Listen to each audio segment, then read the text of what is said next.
नमस्कार दर्शकों। कहते हैं कि जब इंसान सच्चाई की तलाश में होता है तो परमात्मा स्वयं ही उसे सही मार्ग दिखाते हैं। ये कहानी है निशा दासी जी की, एक ऐसी अद्भुत आध्यात्मिक यात्रा जो आपके दिल और दिमाग को झकझोर कर रख देगी। पहले निशा दासी जी देवी देवताओं की साधना में पूरी तरह से लीन थी। देवी दुर्गा जी ने उन्हें साक्षात दर्शन भी दिए थे, लेकिन देवी देवताओं की भक्ति से उन्हें जीवन में शांति और समाधान नहीं मिला।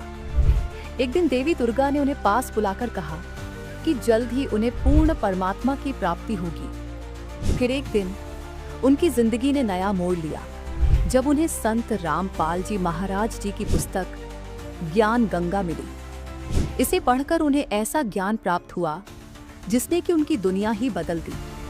उन्होंने संत रामपाल जी महाराज जी से नाम दीक्षा प्राप्त की और उनके जीवन में चमत्कारिक परिवर्तन शुरू हो गए। अब उनके साथ हर पल परमात्मा है और उन्होंने सतलोक के दर्शन भी किए हैं। ये कहानी सिर्फ एक साधारण भक्त की नहीं है, बल्कि उस सत्य की है जो हर इंसान की जिंदगी बदल सकता है। क्या आप भी जानना चाहते हैं आखिर क्या है इस बदलाव का रहस्य? आइए सुनते हैं निशा दासी जी की कहानी, उन्हीं की जुबानी। बहन जी नमस्कार। सत साहिब जी। बहन जी आपका क्या नाम है और आप कहाँ से आए हैं? जी मेरा नाम निशा दासी है, मैं बिलासपुर की रहने वाली हूँ। बहन जी आप संत रामपाल जी महाराज जी से जुड़ने से पहले कौन सी भक्ति साधना करते थे? संत रामपाल जी महाराज जी की शरण में आने से पहले मैंने लगभग सभी देवी देवताओं की भक्ति की, जैसे कि दुर्गा माता की भक्ति की, भगवान शिव जी की भक्ति की, विष्णु की भक्ति की। इसके अलावा मैंने बहुत सारे गुरु भी बनाए, तो ऐसी कोई भक्ति नहीं थी जो मैंने नहीं की है। हर प्रकार का व्रत, तीर्थ, उपवास, हर प्रकार की पूजा जो है वो मैंने की हुई है संत रामपाल जी महाराज जी की शरण में जुड़ने से पहले।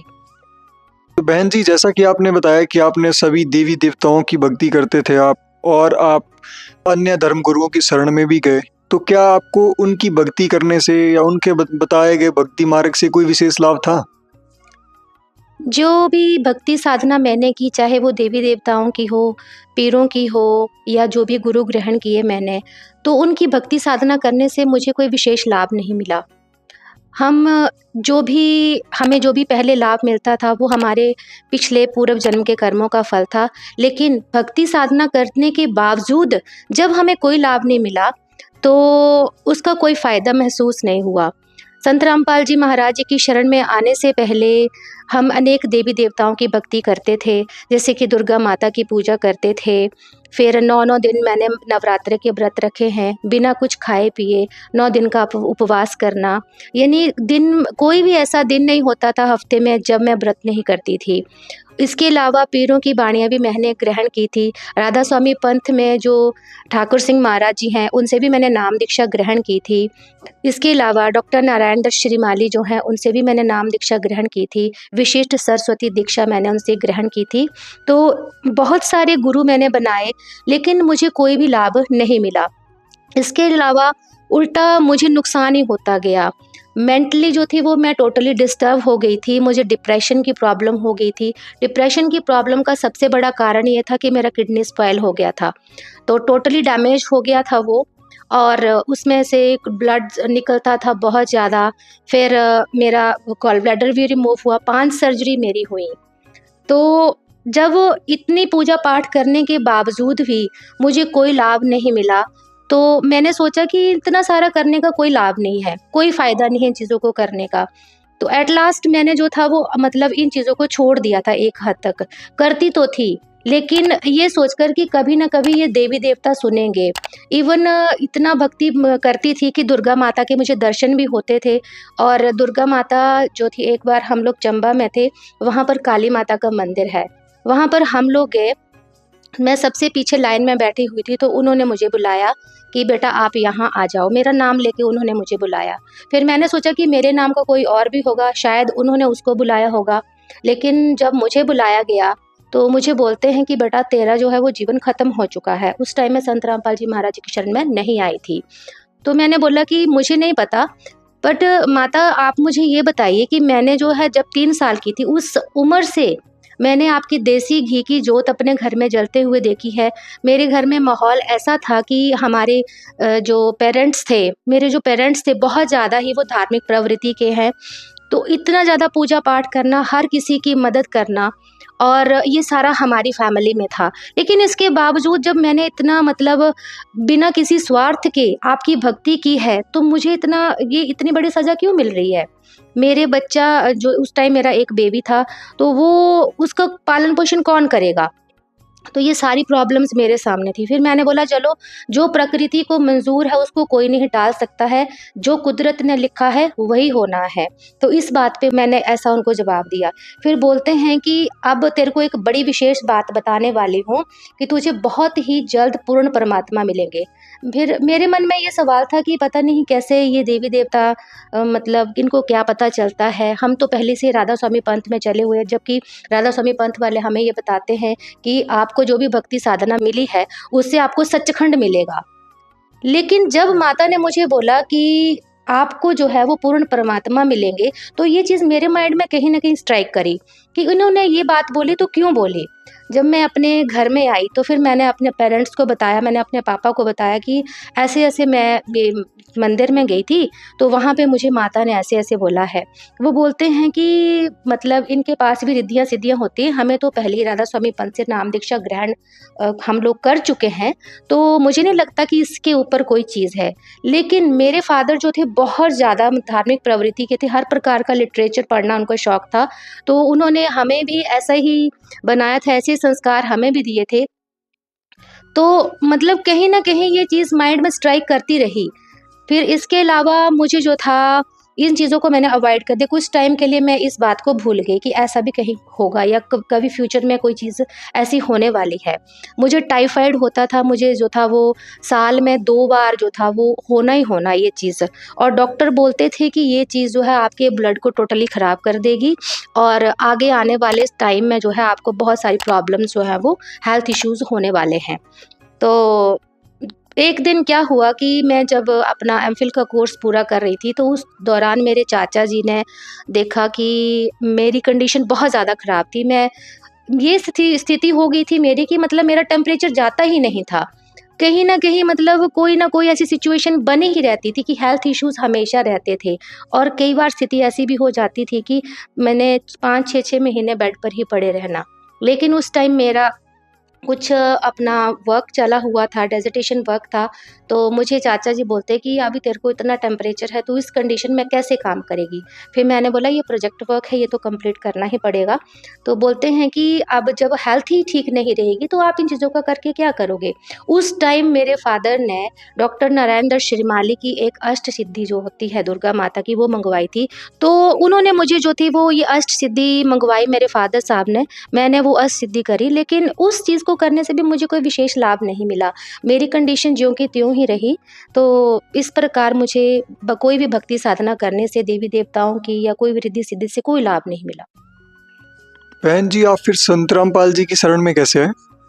संत रामपाल जी महाराज जी की शरण में मैं अपने चाचा जी के माध्यम से आई। सबसे पहले मेरे चाचा जी ने 2013 में संत रामपाल जी महाराज जी से नाम दीक्षा ग्रहण की थी। तो जब मैंने जैसे बताया कि जिस टाइम मैंने अष्ट सिद्धि की, उस टाइम मेरे चाचा जी ने मुझे बोला कि बेटा आपकी कंडीशन ठीक नहीं है, तो आप जो है वो इन चीज़ों को क्यों कर रहे हो? इसका कोई फ़ायदा नहीं मिलेगा आपको। तो मैंने बोला कि चलो ये कर रहे हैं तो कुछ ना कुछ तो मिलेगा ही मिलेगा। ये बोलते हैं कि आप जो भी कर लो बट इसका कोई लाभ नहीं मिलेगा। मैं आपको एक बुक देता हूँ, और बुक का नाम था ज्ञान गंगा, और ये बुक संत रामपाल जी महाराज जी द्वारा लिखी गई है और आप इसको पढ़ो। मैंने वो बुक ली और मैंने ज़्यादा नहीं पढ़ा, बट मैंने जो भक्तों के इंटरव्यूज़ थे वो पढ़े। और हमारे घर में माहौल ऐसा था कि हम राधा स्वामी पंथ से शुरू से जुड़े हुए थे, तो वहाँ पे हमारे घर में सत्संग चलता रहता था।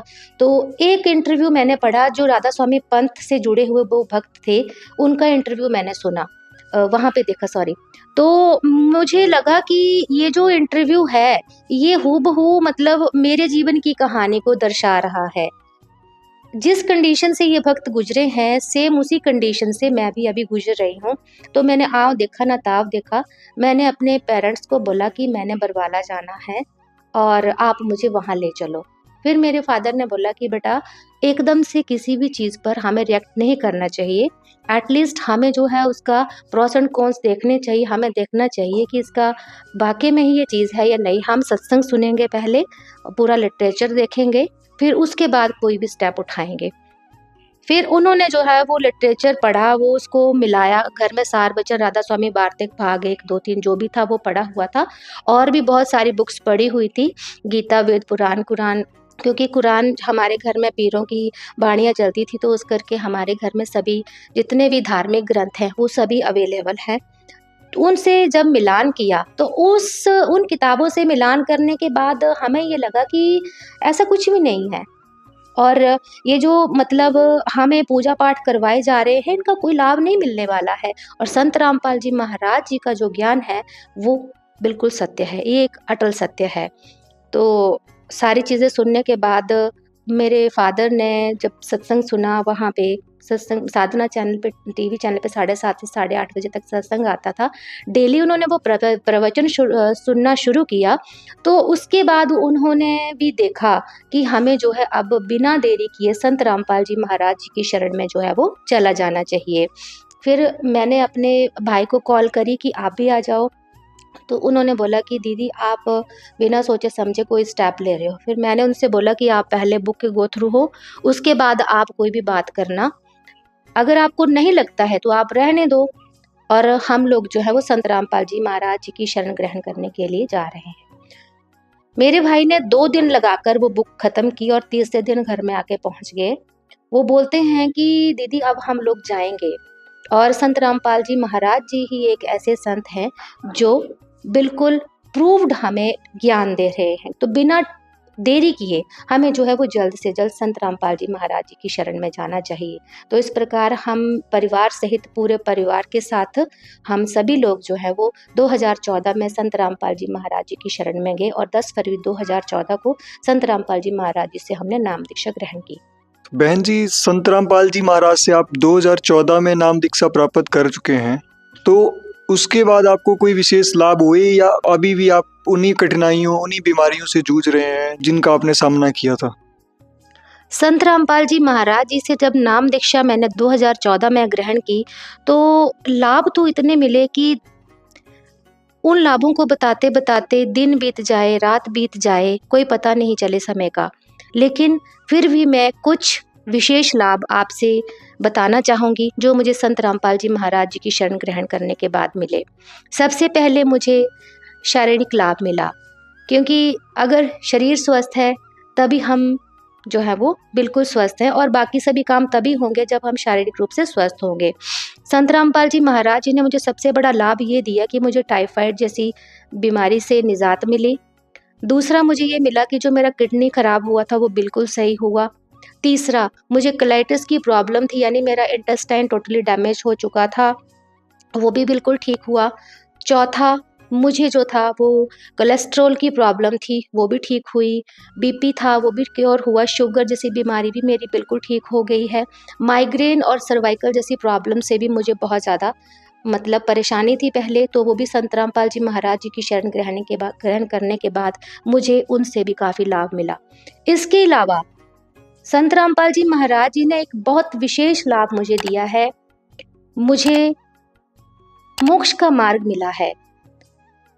अब 2024 सितंबर में संत रामपाल जी महाराज जी मुझे सतलोक दिखा के ले आए हैं। मैं शाम के वक्त आरती कर रही थी, तो उस टाइम संत रामपाल जी महाराज जो हैं वो मुझे सतलोक दिखा के ले आए हैं। वहाँ का मुझे नज़ारा दिखाया है हूबहू, और मुझे दूसरा भी बोला है कि बेटा अब भक्ति करो, अब आगे आपको जो है वो पूरा दिखा के ले आएंगे। तो इस प्रकार संत रामपाल जी महाराज जी ने मुझे ब्रह्मा जी का, विष्णु जी का, शिव जी का, गणेश का, धर्मराय का लोक दिखाया, और जो सतलोक की परमात्मा ने झलक दिखाई है उसका वर्णन जो है अवर्णनीय है, उसका वर्णन हम नहीं कर सकते हैं। और वहाँ से आने के बाद यहाँ पे कुछ भी अच्छा नहीं लगता है, ऐसे लगता है जैसे हम कंकड़ पत्थरों से खेल रहे हैं, मिट्टी के खिलौनों से हम लोग खेल रहे हैं। यहाँ कुछ भी यथार्थता नहीं है। अभी पीछे जैसे शाम के वक्त मेरा ऐसे काम करते करते वक्त सांस जैसे रुक गई, तो मैं संत रामपाल जी महाराज जी को मैंने याद किया, मैंने चरणामृत लिया, उसके बाद मुझे लाभ मिला। और सुबह 3 बजे, साढ़े 3 बजे के करीब मैं जोत लगा रही थी, तो गुरुजी ने बोला कि बेटा आशीर्वाद है। और मुझे मतलब गुरुजी कभी ना कभी कोई ना कोई लाभ देते रहते हैं और दर्शन भी होते हैं, परमात्मा के आए दिन दर्शन भी होते रहते हैं। कितनी भी बड़ी समस्या है, यहाँ तक कि मतलब ऐसी-ऐसी समस्याएँ भी हैं, मेरे मन में कोई बात होती है, मुझे कोई चीज़ चाहिए होती है, मैं किसी को कभी नहीं बोलती कि मुझे कुछ चाहिए। मेरे मन में होता है कि परमात्मा मुझे इस चीज़ की ज़रूरत थी, तो वो चीज़ मेरे मतलब मन में आती है, लेकिन मुझे अवेलेबल वो पहले ही हो जाती है। परमात्मा यहाँ तक कर जाते हैं कि मेरे घर में आकर परमात्मा ने मेरी सब्ज़ी को भी मतलब हिलाया है, उसको भी पकाया है आकर।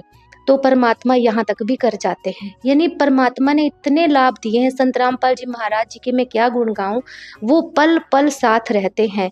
यहाँ मैंने सत्संग में आना था, पिछले महीने की बात थी, तो मेरे पास जो थे वो पैसे नहीं थे उस टाइम।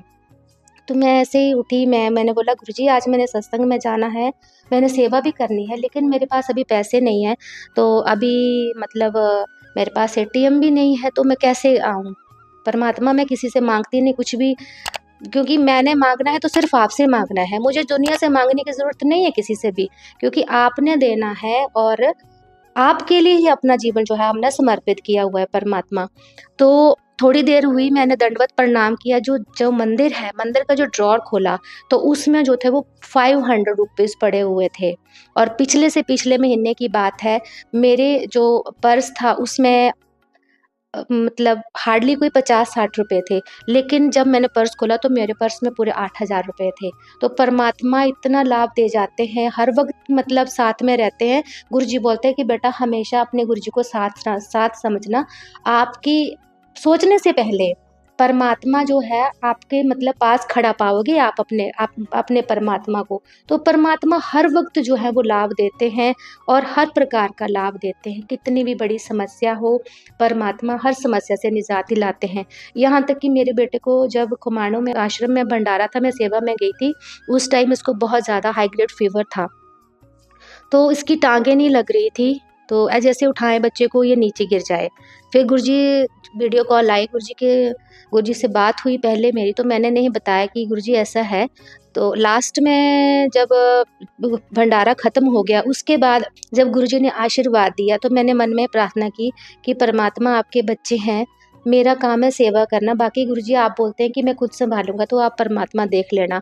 उसके बाद से जो है जब गुरुजी ने आशीर्वाद दिया, तो ये अपनी टाँगों पे खड़ा हो गया, इसको सब कुछ पचने लग पड़ा और पता भी नहीं चला कि इसको इतनी बड़ी समस्या थी, इसके मसल्स वीक हो गए थे। तो इस प्रकार परमात्मा के मैं क्या-क्या गुण गाऊँ, उन्होंने बहुत सारे लाभ दिए हैं।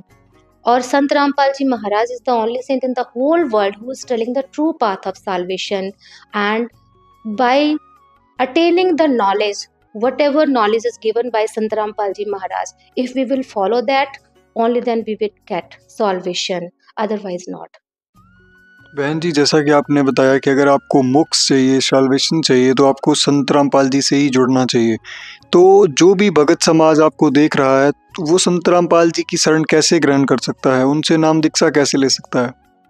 संत रामपाल जी महाराज जी की शरण ग्रहण करने के लिए साधना चैनल पर 7:30 बजे शाम को 7:30 से 8:30 बजे सत्संग आता है। वहाँ पर नीचे पीली पट्टी चली होती है, उस पीली पट्टी पर जो है वो फ़ोन नंबर दिए होते हैं। आप उन फ़ोन नंबर पे कॉन्टैक्ट करके प्रत्येक ज़िला में जो नामदान केंद्र है वहाँ पे बात करके वहाँ से नाम दीक्षा ग्रहण करके संत रामपाल जी महाराज जी की शरण में जा सकते हैं। और इसके अलावा घर-घर पुस्तक प्रचार सेवा चली हुई है। इसके अलावा social media, Facebook, Twitter, Instagram, बहुत सारे ऐसे माध्यम हैं जिनसे हमें संत रामपाल जी महाराज जी के बारे में पता चल रहा है और दुनिया आजकल बहुत जागरूक है। तो इस प्रकार हम संत रामपाल जी महाराज जी की शरण में ग्रहण कर सकते हैं। आप भगत समाज को क्या संदेश देना चाहेंगे? भगत समाज को मैं संदेश तो नहीं बट प्रार्थना कर सकती हूँ सभी से कि संत रामपाल जी महाराज जो है इस वक्त इस संसार में एक ऐसे संत हैं जिनके बराबर कोई भी नहीं है, क्योंकि संत की पहचान भगवा वस्त्र पहनने से नहीं होती है, या दाढ़ी मूछ रखने से, बड़ी बड़ी जटाएं बाल बढ़ाने से संत नहीं कहलाते हैं। संत की पहचान जो शास्त्र अनुकूल साधना जो संत देते हैं उससे होती है। तो संत रामपाल जी महाराज जी ही वर्तमान समय में एक ऐसे संत हैं जो शास्त्र अनुकूल साधना दे रहे हैं, और उनके द्वारा भक्ति मार्ग को ग्रहण कर ही हम संत रामपाल जी महाराज जी की शरण ग्रहण कर सकते हैं। तो भक्त समाज से मैं यही कहना चाहती हूँ कि बिना वक्त गवाए जल्द से जल्द संत रामपाल जी महाराज जी की शरण ग्रहण करें और अपना कल्याण कराएं। धन्यवाद बहन। सत साहिब जी।